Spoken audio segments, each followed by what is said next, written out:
Welcome one and all, this is Vincent for Tiksu to UniTartu.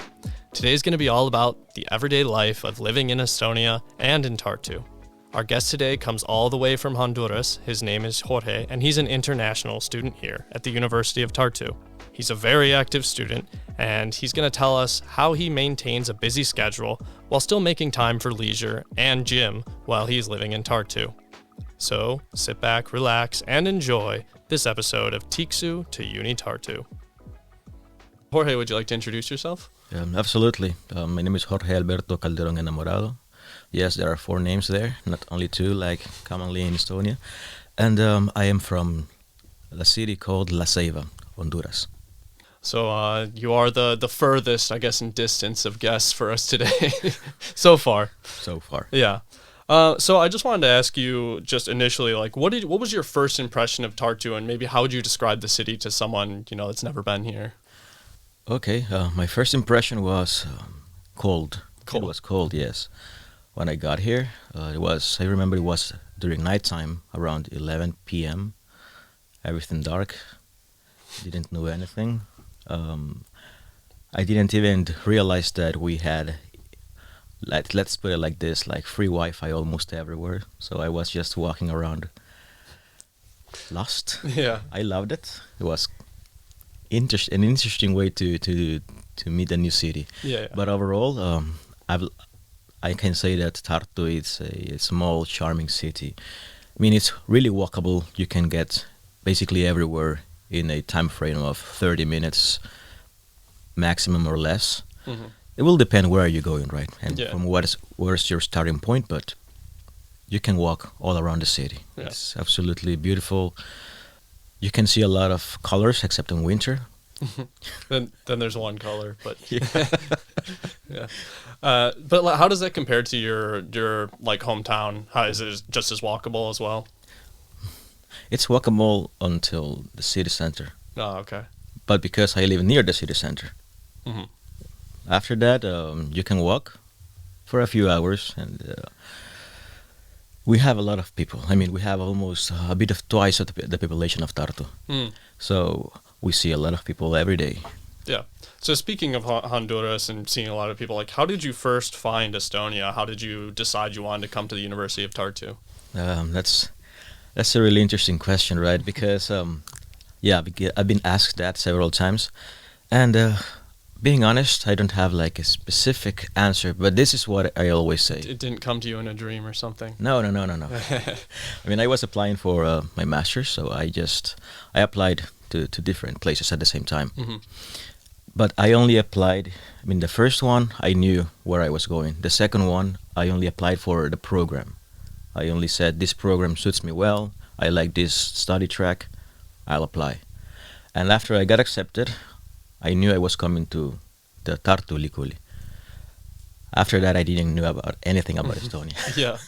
So that's why I always say that I didn't choose Estonia. It was Estonia that chose me to come over here. And even after that, I knew I was coming to Estonia. Guess who didn't did any backup, any research Yeah. about Estonia? Well, That guy. yeah. Yeah, no, I actually have a kind of a similar story. As I was before the university, I was in the Marine Corps, and one of my jobs was to be a security guard at embassies. So you kind of just got sent out to an embassy around the world. Okay. And I was initially supposed to go to Mongolia, and then they changed me last minute, and they're like, okay, you're going to Tallinn, Estonia. And I was like, Talon. So I looked up Talon, like Talon, like a bird. Yeah, a yeah. bird's like claw. And so I think also Estonia chose me. Yeah. And but now here I am. I really liked it. I came back, and I'm really enjoying living in Tartu. But speaking of living in Tartu, I kind of wanted to ask you, a big topic for students is budget, right? Okay, yeah. A little bit of budget. money, a little cash money. Absolutely. So if you wouldn't mind, what is approximately your monthly budget, and what do you spend most of your money on here? I usually spend around, sometimes in average, let's say, around 400 euros per month. Mm-hmm. We live in the dorms, so one part goes over there. It's quite cheap compared to other places. Yeah. After that, it goes on food, entertainment, Mm-hmm. and snacks. Yeah. Yeah, I mean, I don't consider that I use that much of money. Some things are quite expensive, No. but I use a lot of most of that money in food, Yeah. related to food, and because I try to eat a lot of proteins, Hmm. so I need to buy a lot of protein, Yeah. Yeah. food with protein. So that's where money goes, basically. Yeah. Speaking of buying food, where do you go to shop here? Like, what do you would say is the best deal for you, or just your preference? Okay, well, my preference, I usually go to the Tartu Turhane. Oh. Yeah, I usually go there. Since the first time I went, I liked it. Hmm. Yeah, especially because you can try to practice your basic Estonian. Yeah, I was just gonna ask that. Are you haggling for your cabbages with some of the older patrons? Um, well, they understand me. Yeah. They understand me, and that's what's. I mean, it makes me happy. Hmm. I mean, that's pretty unique, I guess, that you've only been here, you said, since August. Yeah, since August. Yeah, and you're already learning Estonian and using your Estonian. So, Yes. would you say maybe at the grocery store is the main place you use your Estonian, or where else do you use your Estonian skills? Okay, yeah, and that in the, as I mentioned, in Tartu Turhane, because you need to speak to the people. Yeah, yeah. In the other supermarkets, you just pick your stuff, and when you are just paying, if you decide to pay with the cashier, she will only tere, and that's it. Yeah, yeah. Basically, you can try to use more words, but they won't speak much. Hmm. So I also, when I go to some cafes or restaurants, I order my food also, or whatever I want, in Estonian, Yeah. and yeah, they understand me. I mean, and then they get happy to know that a foreigner is trying to use their words, Yeah. not specifically only English. Yeah, definitely. I've noticed that. I think Estonians really appreciate when you start, at least putting forth an effort, because I guess they feel like it is a very small language and it is a very small country. So they really appreciate it when you do try and go out and use a little bit more Estonian. Absolutely. Yeah. So in terms of prices, I mean, you're going to the market, but in terms of prices, how do they compare to your home country? Well, I will say that it's a 50-50 situation, because some items or some products that I can buy here are somehow quite cheaper, Hmm. because they are produced in these regions. So if I buy them over there, it's quite expensive, Mhm. because they need to travel, import costs, and all of the stuff. But and I also can say that most of the things also are, yes, quite expensive too. Just a small comparison, like let's say I want to buy a mango here. Hmm. It's way expensive than Yeah. getting in my home country. I mean, in my home country you can get it basically for free. And also the taste is really different. Mm. Really different. Oh, I wouldn't have expected that. Yes, it's quite tasteless. Yeah. Yeah, so I mean, when you go and buy these fruits, Hmm. and then you taste it, it's like, no. Right there. Yeah, but I mean, it's only some types of products. Let's say milk products are quite a bit more expensive. But as I mentioned, we got also this. I mean, if you buy seeds, edible seeds, any type of cashew or peanuts, Mhm. you can get them here at quite more cheap compared to my country. Yeah. So Jorge, you mentioned earlier that the city is very small and walkable, but how do you feel about the public transport here in Tartu and in Estonia in general, and how does that compare to your home country of Honduras? Well, compared to my home country, public transport is way more efficient. Let's put it like this, way more efficient. And recently, I've read in the news that they are trying to implement the same system, well, similar system in the capital city, Tegucigalpa. So I really hope it works. They're going to give some trials in this following months. So you mean like the contactless pay? Yeah, contactless pay. Yeah. When I first moved to Estonia, they didn't have this contactless pay, and a lot of times, if you didn't have the bus card that you can use to get around, you would have had to go and like bother the conductor of the tram, or you would have to go and bother the bus driver and pay through a little slot. But Yeah. I think since then they've implemented the contactless pay, and you don't have to do that anymore. I don't even think that the bus drivers even accept cash anymore. I think A lot of it is just with the cards or the contactless pay. Absolutely. Yeah. And that makes things more easier for everyone. Yeah. What do you think is the one that you use the most? Do you use the bus, the train? What would you say is your most frequented public transport here? I will say the bus. It will depend everything in where I'm going, if I'm running late, and the weather. Weather, because before winter I used to walk back and forth. I loved it. I just loved it. But since we had winter, snow, the small snowstorms also, I preferably use the bus. I mean, it was a bit more wisely, and it was warm. Yeah, exactly. They have the heating, Yeah. so yeah. In terms of like maybe long distance travel in Estonia, are you a bus man? Are you a train man? Have you had the opportunity to kind of do some longer distance travel around Estonia? Absolutely.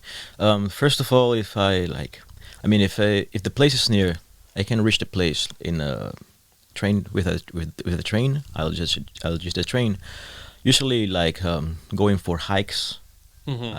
Usually, the train stops are near these woodlands. Let's put it like this. So it's easier for me to take the train, stop at the stop. Yeah. But I do wish that like some of the trains went out to the smaller towns, because I think if you aren't going to a very like populated or frequented area, you kind of have to use the buses a little bit more, which is I prefer the trains, but the buses aren't bad for going in that direction. Yes. I mean, but the buses I only use them if I want to travel to another city or another town nearby, and I mean if I want to go to Tallinn, bus. If I want to go to another country, the bus. Yeah. Well, it depends the distance also. Yeah. But I think that the bus is really, as I mentioned, a really efficient service here. Yeah. In terms of traveling around, what's your favorite place to go in Estonia? Is it Tartu? Is it somewhere else? It's a good question. Yeah, I mean, I like to travel. So in my Well, clearly you're a little. Absolutely. Yeah, I'm quite far. But while I was in my country, I visited a lot of. Let's put it like this: most of the entirety of my country, I visited it, except for the eastern side. That's merely jungle. So getting over there, the access is quite difficult, and the southern part of it, that is like, let's put it like this, it's hot as hell. So I try to avoid that place because it's hot. But I've traveled a lot in my home country, and I really like it. I really like natural areas. Yeah. Well, you're in luck here then. Yes. So since I came here to Tartu, I've been like moving around, visiting a lot of counties. I mean, I really like Otepää. I visited it several times, and I'm planning to go back because I want to try some rowing or kayaking over there. Viljandi, love it. I mean, I love the history that you can see there. Yeah, it's very visual there, because you can go and see the castle ruins, and it's really great. I think for me that's like one of the big selling points to Estonia, because I come from like right outside Chicago. Everything's relatively new. There's nothing that's abandoned, in so to say. But like seeing all these old structures and kind of how they've transformed over time is always just like a really, really interesting thing for me, and kind of the highlight of being in Tartu and in Estonia in general. Absolutely, and I feel the same way. And it's not only like because of the history. I mean, since you go from Tartu to Viljandi, you will see the change. I mean, I've seen this change of structure in houses, these architectural design changes, and it's captivating how you move from one place to another, and you see the difference. Absolutely. And it's in a small distance. Let's put it like this. So, for my eyes, it's fascinating. So I love all those details. I mean, that's why I like the trains as well, as you can kind of look out onto the countryside, and it's cool to see that's like very untouched, I guess. Yes. Because I don't think I'd ever seen like a field that big that wasn't filled with corn in the States, you know. Yeah. Yeah. So I guess we'll switch gears a little bit here and talk maybe a little less about the transport and maybe a little bit more about your hobbies. What do you like to get down? What do you like to do in Tartu? That's a good question, because I don't have let's put it like this, as people would say, hobbies. But I don't consider them like hobbies, because it's more like a lifestyle to me. Yeah. I need two of the three I need them to be in a better shape, to have my mental health. Let's put it like this. For sure. Last semester, I started going to these dance classes, especially in the bachata dance class. I really like to dance. I love it. I've heard a lot of other people like highly recommending the bachata as well. It is. It's really for me. It's being in one part of me still being back there in Latin America. Yeah, so yeah. so that makes me happy. I mean, Okay, after we finish recording, you can show us a few moves. How yeah, about I mean, that? yeah, I can teach. So I mean, I went there last semester. Like I was taking the classes. I went to the gatherings, to the social gatherings too. Mhm. I really was enjoying it. I still enjoy it, but this semester I don't know. Everything is so quite difficult now because of the classes. Yeah. But I still manage to go not as often as before. But let's put it like this. That's might be the one hobby that I have. So would you say participating in this hobby, doing the dance classes, is a good way for you to meet people? Do you go and have you gone to the classes and then come away with some good friends, or? Absolutely. I mean, it's a really good way to meet friends because you share something in common. So that's a smooth way to get to know more people with your own likes. And yeah, besides doing friends, you can go to eat afterwards. Mm. You can go outside on other days, Mhm. and you get to know a lot of people, good people Yeah. also. Are your classes mostly filled with kind of other foreigners that are living in Tartu, or is it? Have you met some Estonians as well? Most of of my courses are with international people. Mhm. Let's put it like this: 80% Okay. are international, 20% Estonians. Can you tell me a little bit about your program and how does that fit into your daily life here in Tartu? I'm studying my master's here. That is informatics for urban and society. Belongs to the geography department, located in Vanimuse 46. If you want to go there, it's a really pleasant place. We got the theater nearby. We got a nice park also, and it's a beautiful place if you want just to hang out, give a nice walk. Mhm. I highly recommend it. So that's the way it fits basically in my daily life because I have to walk from my dorms to go over there. 25 minutes walk, preferably 30 minutes. I'm a slow walker, Mhm. so I won't make less. Yeah. So I start my day like that. I go over there, usually walking. If I'm running really late or I'm quite lazy, I'll take the bus. I'm being honest. But why do I say that? Because I really like to walk and see all those trees. Yeah. Well, right now they don't have leaves, but soon, now they are blooming. Let's put it like this, so Yeah, you can but see all the green. It's definitely a very walkable city, and it looks really nice most of the time. Yeah, so I start my day like that. It's really refreshing. Mhm. Being honest, you have the cold air waking you up if you hadn't Yeah. woken up before. So after that, Mondays are the heaviest days for me. I got 4 lectures, well, between labs and lectures. So I start basically at 10, go out at 6, basically the whole day over there. Mm. And after that, sometimes I have some meetings because I'm volunteering with the ESN group. Oh, okay. And after that, I just go straight to the gym. So that's my Mondays. Tuesdays are way much better.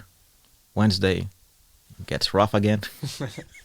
And well, that's it basically. I only go over there. Sometimes I go to the Delta building. Mhm.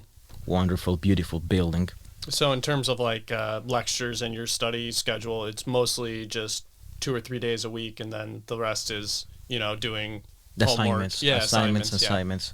And those assignments are, I mean, I like them, but every time they get harsh. Yeah. So you need to spend a lot of time in it. Mhm. So, but I still manage to have some time for myself Mhm. because I really need it. Yeah, definitely. Approximately how much time do you think you're spending on assignments and maybe like outside of the lecture hall for school? That's a good question because first semester, they told us only you only require 30 credits per semester. Okay, let's do it like this. But guess who enrolled in 46 credits the first semester. So you did it to yourself. Yeah, I did it myself because I was like, hey, I like this, I like this, I like this. So but I still managed to go to the bachata classes, to have a social life, to go to all the events. What's the secret? I didn't sleep at all. That's the thing. Yeah. But I still managed to fulfill all the requirements in a really good way. All right. So the key is sleepless. But this semester, I thought I really learned from my mistakes, but I did not. So I still have a lot of credits running, but I mean, I think I've grown wiser now. Yeah.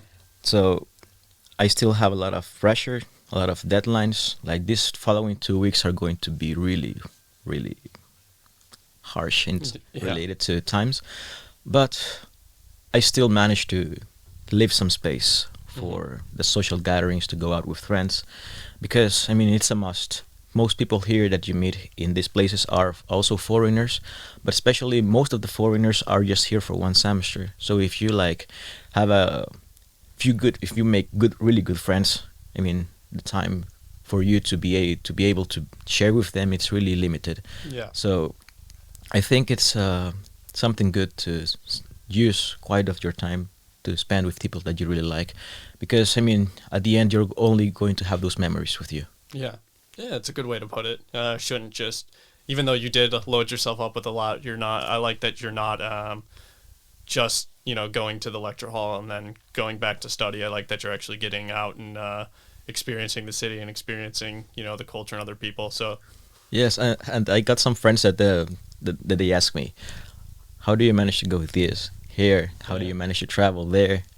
If we are having the same classes, the same pressure, but I don't have that amount of free time. My secret is don't sleep. Basically, I mean, you can sleep on the bus, you can sleep on your way back. Maybe not the best recommendation. Yeah, not the best, not the best. But no, I mean, I kind of experienced that too. It's definitely how you manage your time. I see people, that come here from another country and they go, to the classroom and then they go back to the dorm and they don't get the opportunity, or they don't make the opportunity for themselves to go and experience the things here. And I think that's like a real shame. So I do appreciate somebody that can go and experience it and then also do their work and not just focus on one thing. Absolutely. And I mean, I usually also work out regularly. So for muscle growth, you need to have at least 6 hours of sleep, and those 6 hours of sleep don't need to be continuous. So if you manage in one day to sleep those 6 hours in different time lapse, is going to work for you. So, and I take a lot of care in that. Yeah. So. Well, you mentioned work out a lot. Do you have a gym membership here? Yes, I go to the Tartu Sportihone. That's basically the Tartu Sports Center. It's the best option if you don't want to use a lot of money in other gym subscriptions, because you only pay 46 euros for one semester. Oh, really? Yeah, only 46 euros. Well, if you want to save a bit of money and you want to always work out, the Tartu Sports Center is the best option. Yeah, I hadn't heard that it was actually that cheap, so that's interesting. A lot of people, go and they'll sign a contract for a really long membership at one of these other gyms, and they're always trying to sell their membership or something after a few months. But I wasn't aware of that option. So yes, I went to several ones here just for the trial period, trying to see if I like it, if it was worth using a bit more money there. But at the end, it's only, I mean, it doesn't matter if you have those brand new machines, but if you don't put the effort in it, you won't have any effects. Yeah. So the Tartu Sports Center, it's a great option. Yeah, this is free propaganda, Well, I don't know if propaganda is the word, but yeah, that's some good advertising for them over there. Yeah. There you go. I just wanted to ask you, what is your favorite thing about Tartu just in general, and what would you say to maybe entice others to come and live in the city? My favorite thing of Tartu is the cold, being honest. the cold is what I like the most. Also, I can say that's a peaceful city. But I mean, from me coming from a place where we have this from hot to hot as hell to wet and really rainy seasons. Yeah. Yeah, we don't have 4 seasons. Being able to see the transition between each season is wonderful. It's really magical. I'll say it like that. Yeah. So I got my first proper winter. Mm-hmm. It was not only rain as in my country, so I could experience for my first time the snow. So for me, it was fascinating. So that mixture of being able to see those transitions of the seasons, having a proper snowfall, Mm-hmm. first snow fights and everything related to that, being able to go to different cities in nature, looking for going to the lakes, so many lakes, Yeah. a lot of bugs also, and to have the feel of going to these also other sites full of history, at least for me, makes it fascinating. Yeah. I think I would also describe it as magical, even though that's, have you ever been in like the bogs before? Have you kind of seen that type of, I guess, like landscape before? Well, in my country, we got wetlands. Mm-hmm. That they are here also wetlands, but they are different ecosystems. So it was my first time in a wetland of this part of the world. Yeah. It's completely different. All right. So I think that's going to be all the time we have for today. Thank you so much for joining me today, Jorge. It's a pleasure for me to be here. Thanks you for having me and giving me this opportunity to share my experience to other people that are willing to come here to Tartu. My only advice is come here to Tartu, experience it all. Experience it because it's, as I mentioned before, a small city, but beautiful city full of history, museum, live events. So give yourself the opportunity to know this city and the culture. I full-heartedly agree. Thanks again for being here, Jorge, and this has been Tiksu to UniTartu. Thank you again for tuning in to another episode of Tiksu to UniTartu. We hope you had a chill time with us. Make sure to follow the University of Tartu social media channels on Facebook, Instagram, X, and LinkedIn. And if you have any questions for us about the podcast or topics you'd like us to cover in the future, then let us know. And this has been Tiksu to UniTartu.